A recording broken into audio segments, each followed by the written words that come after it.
여러분, 혹시 뉴스에서 한국은행 금리 인하 소식을 듣고 내 주담대이자가 당장 몇만 원이라도 줄어들 거라 기대하셨나요? 우리는 아주 오랫동안 순진한 믿음을 가져왔습니다. 경제를 살리겠다며 금리를 내리면 내일 당장 우리 집 대출이자도 떨어질 거라는 굳건한 믿음 말입니다. 경제가 어렵다며 뉴스 앵커들은 연일 희망찬 전망을 쏟아내죠. 이제 이자 부담이 줄어 가계부에 숨통이 트일 거라면서요. 이 완벽해 보이는 시나리오 속에서 우리는 안도하며 가벼운 발걸음으로 은행문을 두드릴 준비를 합니다. 하지만 여러분의 피 같은 돈을 지키기 위해 오늘 팩트 하나를 날카롭게 짚어보겠습니다. 여러분이 철석같이 믿고 있던 이 화려한 구명조끼가 사실은 물에 젖으면 더 무거워지는 끔찍한 납덩어리라면 믿으시겠어요? 은행의 진짜 서늘한 얼굴은 희망찬 뉴스가 끝난 뒤에 비로소 드러납니다. 한국은행이 정하는 기준금리는 쉽게 말해 날씨 예보와 같습니다. 앞으로 날씨가 좋을 것이라고 발표하면 우리는 당연히 배추 농사가 잘 돼서 배추값이 쌀 거라 기대하죠. 하지만 정작 우리가 마트에서 사는 배추 가격, 즉 여러분이 실제로 내야 하는 대출이자를 결정하는 건 날씨 예보가 아닙니다. 중간 도매상인 은행들이 돈을 떼어오는 진짜 원가, 바로 시장금리가 우리의 대출이자를 결정합니다.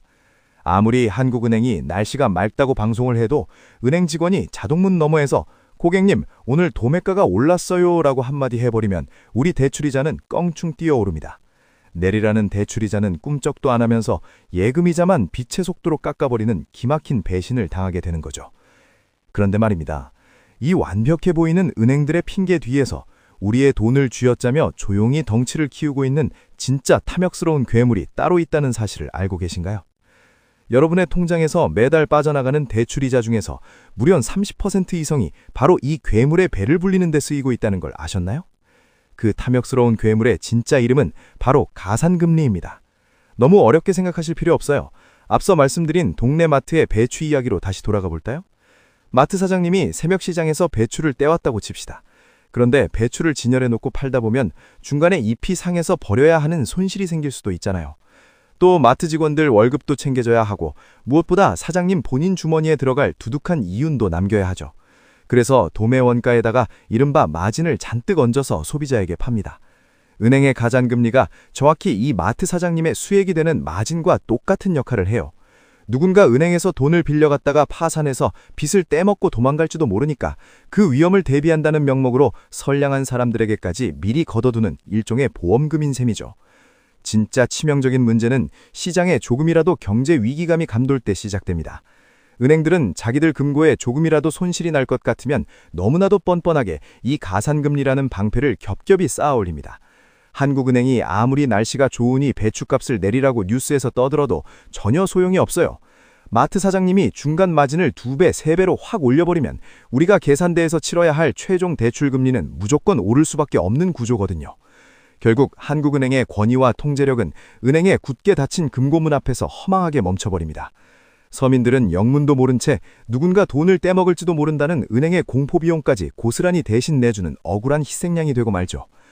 그런데 도대체 은행들은 무슨 배짱으로 이렇게 뻔뻔하게 서민들의 지갑을 털어 자기들만의 성벽을 높이 쌓고 있는 걸까요? 최근 불과 1년 사이에 정부가 우레들 몰래 시장에 쏟아부은 돈이 무려 100조 원에 달한다는 무서운 사실을 아시는 분은 거의 없으실 겁니다. 사태의 끔찍한 심각성은 바로 여기서부터 출발합니다. 국가가 억지로 시장의 순리를 틀어막으려 거대한 돈을 살포해버린 겁니다. 뉴스에서 가끔 들으셨을 대형 건설사들의 연쇄 부도 위기나 부동산 PF 대출 부실 사태를 기억하시나요? 정부와 은행권은 이 거대한 기업들이 한꺼번에 망하는 것을 막기 위해 이른바 스텔스 양적 완화라는 이름으로 수십조 원의 막대한 자금을 시중에 몰래 풀었습니다. 돈이 이렇게 시장에 흔하게 풀려버리면 당연히 돈의 가치는 쓰레기처럼 뚝뚝 떨어지게 되죠. 이것을 가장 먼저 눈치챈 금융시장의 큰손들은 결코 바보가 아닙니다. 그들은 자신들이 쥐고 있던 채권을 시장에 무섭게 내다 팔아치우기 시작해요. 이 상황을 일상으로 가져와 볼까요? 동네 중고거래 시장에 갑자기 똑같은 물건이 수백 개씩 쏟아져 나오면 반연히 그 물건 가격은 똥값이 됩니다. 채권 시장도 완벽하게 똑같습니다. 채권을 팔려는 사람만 넘쳐나니 채권 가격은 바닥으로 폭락해버리죠. 그런데 채권의 세계에서는 가격이 떨어지면 반대로 이자를 더 줘야만 사람들이 사가기 때문에 결국 시장의 이자율인 시장금리는 미친 듯이 솟구치게 됩니다. 누군가를 어떻게든 살리겠다고 허공에 뿌려댄 그 거대한 돈이 채권 시장의 질서를 완전히 망가뜨렸고 그 무시무시한 청구서가 바로 여러분의 대출 이자로 둔갑해서 날아오게 됩니다. 대기업의 부도를 막기 위해 평범한 여러분의 소중한 월급이 조용히 희생되고 있다는 뜻입니다.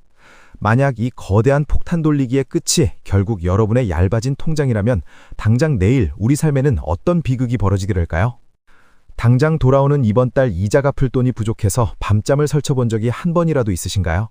억지로 금리를 억눌러 놓고 쓰러져가는 기업들을 연명시킨 대가로 시장의 자연스러운 자정작용은 완벽하게 마비되어 버렸습니다. 은행들은 부실 대출이 터져서 자기들 금고가 텅 빌지도 모른다는 공포를 이겨내기 위해 아주 잔인한 선택을 하죠. 여러분이 잠든 사이 매일 밤 몰래 대출 금리표의 숫자를 더 높은 숫자로 갈아 끼우는 겁니다. 뉴스에 희망찬 금리 인하 소식만 철석같이 믿고 이제 이자 부담 좀 줄겠지라며 덜컥 무리한 대출을 연장했던 평범한 사람들은 어느 날 예고도 없이 덮친 가산금리 폭등이라는 거대한 해일에 휩싸이게 됩니다. 건강한 기업에 가야 할 돈은 막혀버리고 빚으로 간신히 떠받치고 있던 자산시장의 위태로운 모래성은 밑동부터 소리 없이 무너져 내리기 시작해요. 은행들은 리스크를 줄이겠다며 대출 문턱을 아예 높게 쌓아올리고 한계에 몰린 사람들은 더 높은 이자를 부르는 제2금융권, 제3금융권이라는 낭떠러지처럼 밀려납니다. 이처럼 시스템이 스스로 붕괴하는 파국은 가장 약한 고리부터 아주 조용히 잔인하게 끊어냅니다. 영끌로 마련한 소중한 아파트의 가치는 매일같이 떨어지는데 매달 은행에 바쳐야 할 대출이자는 오히려 눈덩이처럼 불어나는 이른바 역마진의 늪에 수많은 사람들이 빠져 허우적거리게 되죠. 국가는 당장의 연쇄 붕괴를 막았다고 스스로 자화차탄하지만 그 이면에선 누군가의 소중한 자산이 휴지 조각처럼 허무하게 녹아내리는 역설적인 상황을 향해 속수무책으로 달려가고 있는 겁니다. 그렇다면 이렇게 거시경제라는 거대한 댐이 무너져 내리면서 쏟아낸 날카로운 파편들은 당장 내일 아침 우리 집 경제를 구체적으로 어떻게 망가뜨리고 있을까요? 단 1%의 금간시장 금리 인상이 여러분 가정의 1년치 여유 자금을 어떻게 조용히 증발시키는지 꼼꼼하게 계산해 보신 적이 있나요? 이 거대한 금융의 배신과 시스템의 붕괴는 결코 여의도 증권가나 텔레비전 뉴스 속 먼 나라 이야기가 아닙니다. 당장 여러분의 스마트폰 마이너스 통장 연장 문자에 찍힌 숫자가 2배로 치솟는 냉혹하고 뼈아픈 현실 그 자체죠.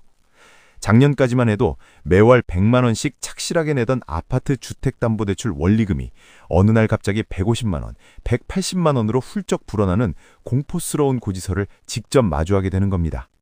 월급은 시장금리에 맞춰서 오르지 않았는데 매달 은행에 납부해야 할 돈만 수십만 원이 훌쩍 뛰어오른 이 기막힌 상황을 여러분은 어떻게 견뎌내셨나요? 결국 치솟는 이자의 엄청난 무게를 어떻게든 감당해내기 위해 우리는 당장 가장 슬픈 선택을 강요받게 됩니다. 주말 마트 장바구니에서 가족들이 좋아하던 소고기와 삼겹살을 조용히 덜어내야 해요.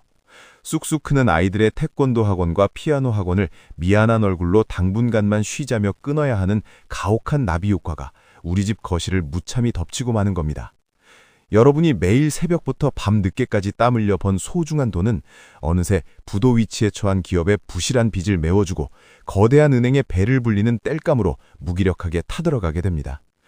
평범한 서민의 일상을 이렇게 절벽으로 밀어버리는 나비 효과가 지금 이 순간에도 우리 주변에서 실시간으로 벌어지고 있죠. 이토록 폭력적이고 불공평하게 기울어진 금융 시스템 속에서 우리는 영원히 지갑을 열고 속수무책으로 당해야만 하는 걸까요? 한국은행이 금리를 내렸다는 희망찬 뉴스가 여러분의 팍팍한 대출이자를 실제로 줄여주기까지는 무려 평균 18개월이 걸립니다. 이 기간을 모르고 있다면 여러분은 앞으로도 평생 은행이 가장 반기는 쉬운 고객으로 남게 될지도 모릅니다. 우리가 더 이상 속수무책으로 당하지 않기 위한 첫걸음은 이 시스템의 냉혹한 현실을 정확히 직시하는 데 있습니다. 기준금리가 내렸으니 내일 당장 내 대출이자도 내려가겠지라는 순진한 환상에서 깨어나야만 하죠. 앞서 말씀드린 농산물 시장의 비유를 다시 떠올려 볼까요? 뉴스에서 내일 비가 오고 날씨가 맑아질 거라는 긍정적인 일기예보를 발표했다고 칩시다. 하지만 당장 오늘 저녁 우리가 동네 마트에서 사야 하는 배추 가격표는 절대 그 예보에 맞춰서 즉각적으로 뚝 떨어지지 않습니다. 오히려 마트 사장님들은 날씨가 좋아져서 사람들이 배추를 많이 찾을 것을 대비해 교묘하게 중간 마진을 챙기며 가격을 최대한 늦게 내리려고 버티게 되죠. 이것이 바로 기준금리 인하라는 일기예보가 실제 여러분의 대출금리로 반영되기까지 걸리는 18개월이라는 시차가 존재하게 되는 이유입니다. 이 시차를 이해하지 못하고 기준금리를 인하한다는 한국은행만 믿고 섣불리 대출을 끌어다 쓰는 것은 아직 먹구름이 잔뜩 끼어 비가 쏟아지고 있는데 일기예보만 믿고 우산을 접어버리는 것과 같습니다. 은행들은 18개월이라는 기간 동안 교묘하게 가산금리를 조절하며 자신들의 이익을 극대화하고 있기 때문이죠. 여러분이 고통받는 그 기나긴 시간 동안 말입니다. 이제 우리는 단순히 농산물 날씨 예보인 기준금리에만 흔들리면 안 됩니다. 실제 마트에서 구매하는 배추 가격을 결정하는 시장금리와 마트 사장님의 순이익인 가산금리를 날카롭게 꿰뚫어보는 냉정한 눈을 가져야만 합니다. 그렇다면 우리가 이 험난한 자본주의 시장에서 살아남기 위해 마지막으로 가슴에 새겨야 할 진실은 과연 무엇일까요? 금리는 단순히 매달 은행에 바치는 귀찮은 수수료가 아닙니다. 그것은 내 돈의 가치를 결정하는 엄격한 잣대이자 이 차가운 경제 시스템이 지금 누구의 편에 서서 작동하는지를 보여주는 정직한 거울입니다. 지금 여러분이 겪고 있는 팍팍한 대출이자의 고통은 결코 여러분이 경제를 몰라서 혹은 게을러서 생긴 당신의 잘못이 아닙니다. 단지 기준금리와 시장금리가 다르게 움직이는 엇박자의 모순 속에서 희생되고 있었을 뿐이죠. 아는 자는 뉴스의 화려한 이면을 읽어내 자신의 자산을 굳건히 방어하지만 모르는 자는 엉뚱한 이자를 조용히 감당하는 땔감이 되고 맙니다. 오늘 말씀드린 금리의 진짜 원리를 잊지 마시고 더 이상 은행에 기울어진 시스템에 여러분의 소중한 돈을 억울하게 빼앗기지 않기를 진심으로 바랍니다. 오늘 내용이 도움이 되셨다면 구독과 좋아요 부탁드립니다. 감사합니다.